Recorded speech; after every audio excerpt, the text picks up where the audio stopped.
Le quart d'heure lyonnais, toute l'actualité chaque matin. Parce que Lyon demain se dessine aujourd'hui, voici l'essentiel de l'actualité. En ce jeudi, nous sommes le 29 avril. Nous reviendrons sur la visite de Gérard Larcher hier dans l'Est lyonnais, en particulier à Bron et à Dessines. Emmanuel Macron doit présenter demain vendredi les perspectives de sortie progressive de restrictions anti-Covid. Les restrictions de circulation seront levées dès le 3 mai. Le couvre-feu devrait prendre fin le 2 juin. 5879 malades du Covid étaient encore hier en soins critiques. Le personnel des services de réanimation des HCL appelle à une grève le 11 mai prochain. L'ancien président socialiste de la région Rhône-Alpes a été entendu par la division financière de la PJ de Lyon dans le cadre de l'affaire Erail. Il s'agit bien sûr de Jean-Jacques Kéran. Nouveauté au TCL, la possibilité à la rentrée, en septembre, d'acheter votre ticket directement avec votre carte bleue sur la borne de validation.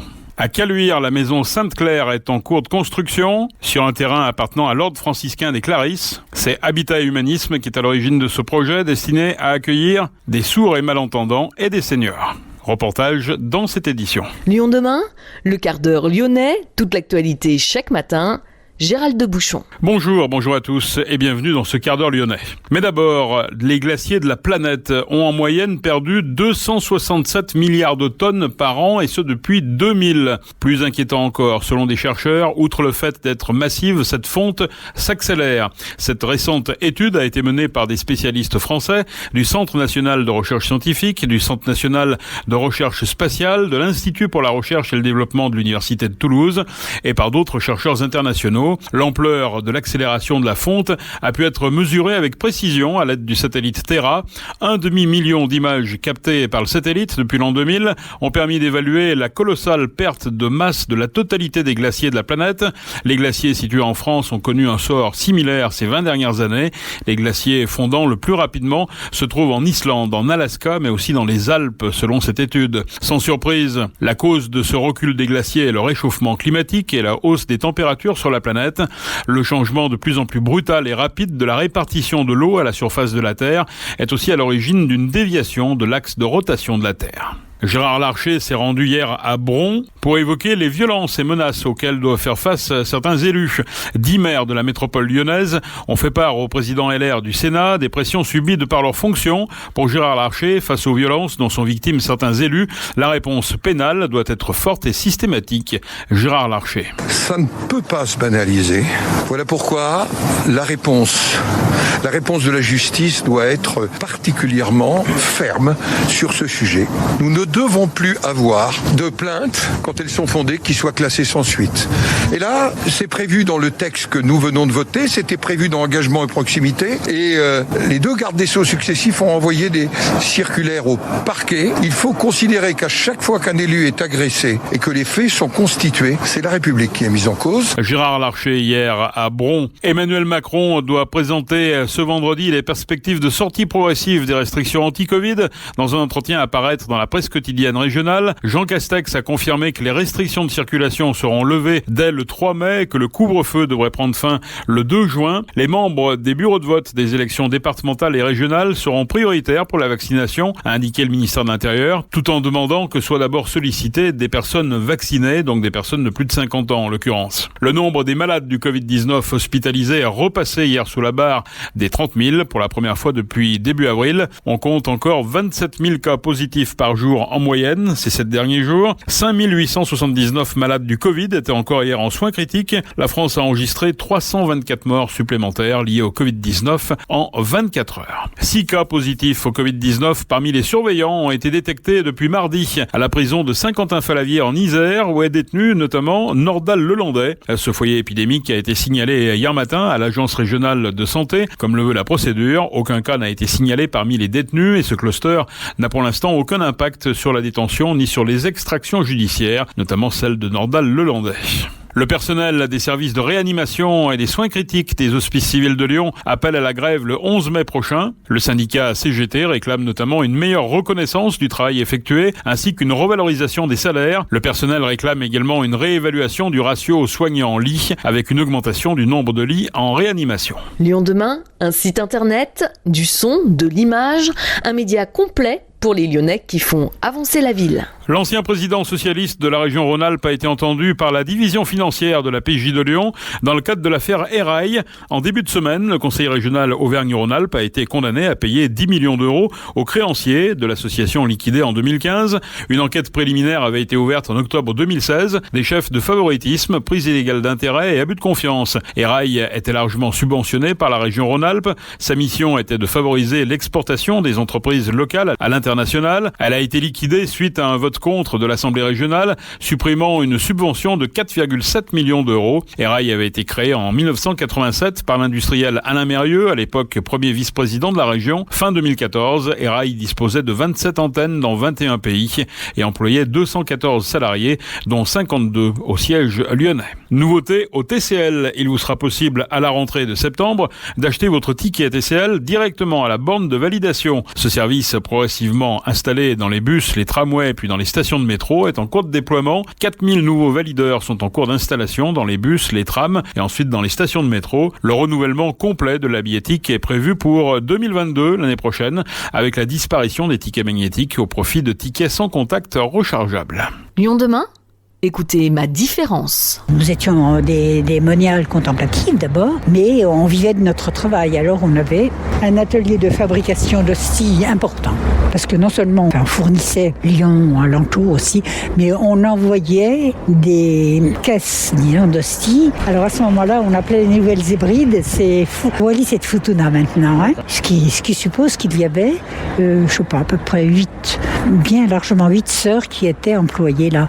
Il y avait un très grand jardin, on cultivait, alors on avait des légumes, on avait même une ferme, hein, des vaches, des petits porcs. Donc on a cessé quand même ça dans les années 70, quelque chose comme ça. Et on avait beaucoup d'activités quand même. Hein. Sœur Marie est l'abbesse du monastère des Clarisses à Caluire. Elle vit ici depuis 1968 et connaît parfaitement ce lieu où l'on a l'impression que le temps s'est arrêté. Perché sur les hauteurs de Vassieux, le domaine comprend une chapelle, un grand parc de 4 hectares et quelques logements. Depuis quelques années, l'ordre franciscain des Clarisses, toujours propriétaire du terrain, cherchait à ouvrir ce lieu aux plus pauvres. Toutefois, les projets d'implantation de logements sociaux dans ce quartier cossu n'ont jamais abouti.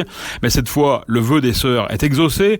La maison Sainte-Claire, actuellement en cours de construction, accueillera des sourds et malentendants, un public un peu oublié.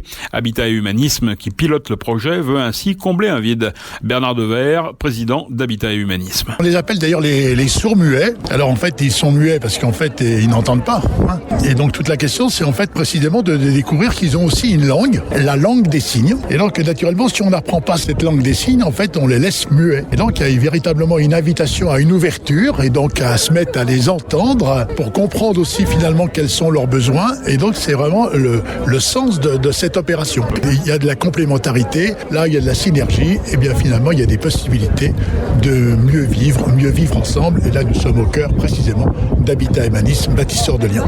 Au total, 20 logements, dont 12 accueilleront des personnes sourdes et malentendantes, disposant de faibles ressources, mais aussi 8 logements destinés à des seniors. Pour en savoir plus, nous avons rencontré Michael Fauty, responsable d'opération pour la foncière EHD, Entreprendre pour humaniser la dépendance. C'est une résidence donc de 20 logements sociaux. Une grosse majorité de logements sont des logements très sociaux et qui va accueillir pour partie des sourds et malentendants en recherche d'autonomie, donc qui habitent dans des foyers, mais par défaut, parce qu'ils ne peuvent pas accéder à du logement, parce qu'il n'y a pas beaucoup de propositions. Et l'autre partie, ce sera un béguinage, c'est une forme d'habitat qui accueille des personnes âgées et qui vise à être une alternative aux EHPAD et aux maisons de retraite. Donc on va faire cohabiter l'ensemble des 20 logements, 2 types de publics qui se complètent par le projet. Un qui veut se maintenir le plus longtemps possible dans le logement et un qui veut accéder pour la première fois à un logement. Au quotidien, qu'est-ce qui va se passer ici ?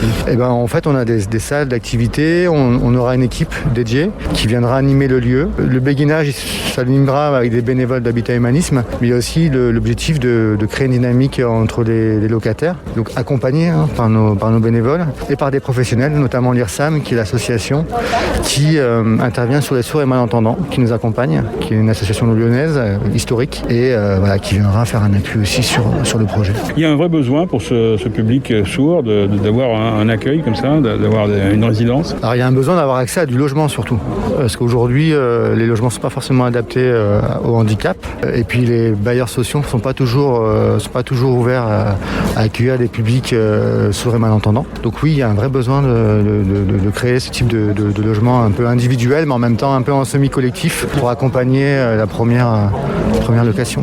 Quels sont les équipements spécifiques qu'il faut pour accueillir ce genre de public? Alors, il y a beaucoup d'équipements visuels, puisque c'est des choses toutes bêtes, mais c'est un interphone avec un signal visuel et pas un signal sonore, ce qu'on a l'habitude d'avoir. C'est des équipements ensuite acoustiques, parce qu'une personne sourde et malentendante fait plus de bruit, généralement parce qu'elle n'a pas accès au bruit.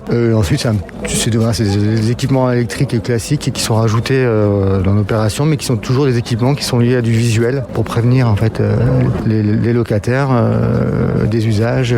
Ensuite, c'est une opération un peu particulière. Comme on a tout axé sur le visuel, on a énormément de fenêtres, d'ouvertures sur l'extérieur, de lumière. On a des espaces beaucoup plus larges qu'habituellement. On a des circulations qui font 1m20, alors généralement on est beaucoup moins que ça. Pour créer un côté aérien et côté visuel renforcé sur cette opération. Le côté béguinage, alors qu'est-ce qu'on appelle le béguinage? Je crois que c'est pas un terme qui est très utilisé ici dans la région. Non, alors ça se développe de plus en plus. Le béguinage, en fait, c'est rassembler des personnes âgées qui ne veulent pas forcément aller en EHPAD ou en maison de retraite pour rompre l'isolement. C'est aussi une forme de mutualisation, puisqu'on va mutualiser les services de soins à domicile. On a des bureaux qui seront dédiés à ça. Donc c'est mutualiser aussi les services aux personnes. Et donc l'idée, c'est de créer une dynamique entre les résidents pour s'occuper du jardin, pour faire des tâches sur le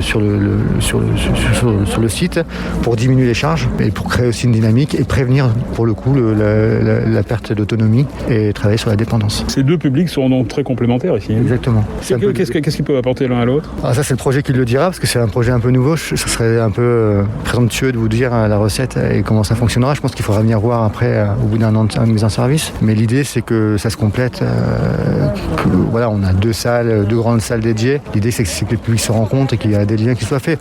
Les personnes âgées, généralement, elles sont aussi parfois touchées par la surdité. Donc, ce qu'on va mettre en place pour les sourds et malentendants jeunes adultes, ça marchera aussi pour les personnes âgées. Et l'idée, c'est de faire cohabiter les deux publics avec un projet global, qui n'est pas deux projets sociaux, mais bien un seul projet qui soit animé. L'avenir nous dira comment ça fonctionne. La maison Sainte-Claire à Vassieux accueillera ses premiers occupants en 2022.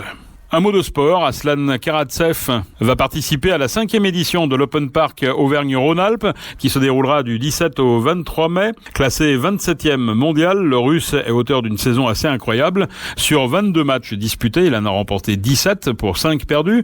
Et parmi ses victoires, on retrouve celle contre Novak Djokovic, numéro 1 mondial, dont il s'était défait en demi-finale du tournoi de Belgrade la semaine dernière. Karatsev s'était ensuite incliné en finale face à un certain Matteo Berrettini, 10e mondial, et ce dernier sera lui aussi présent à l'Open Park dans quelques jours. C'est la fin de ce quart d'heure lyonnais. Merci de l'avoir suivi. On se retrouve demain, même heure, même antenne. En attendant, restez prudents.